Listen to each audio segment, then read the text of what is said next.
Ma'am, what do you think? How this data, the initiative seems to be very grand at its surface. Do you think it's gonna unleash the potential of youth, which is at some time it's called a dividend, and if you go across the fancy side, it can be a liability. Hmm.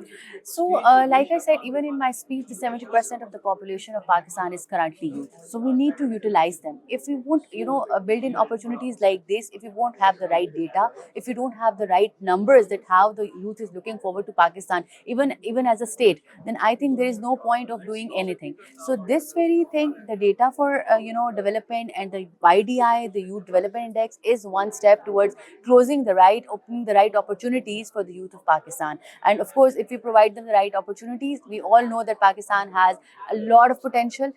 International lobbies say that, international people, our students who go to abroad, they always say that Pakistani students are the most hardworking students. Yeah. So why not providing the right opportunities right here in Pakistan? It's a long, what I understand from it's a long haul thing sort of, and an ongoing.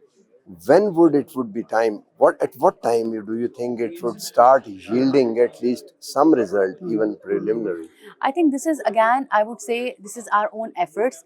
SDPI is very much, dedicated towards the task. Even FPA is very dedicated towards the task. The government of Pakistan, Prime Minister Youth Program, is very much dedicated to providing this right opportunity and going into the right direction. So I think if the opportunities and if the dedication and the hard work is put in together, I think we would acquire and we would have all the results very super soon, inshallah. Thank you, ma'am. Thank you.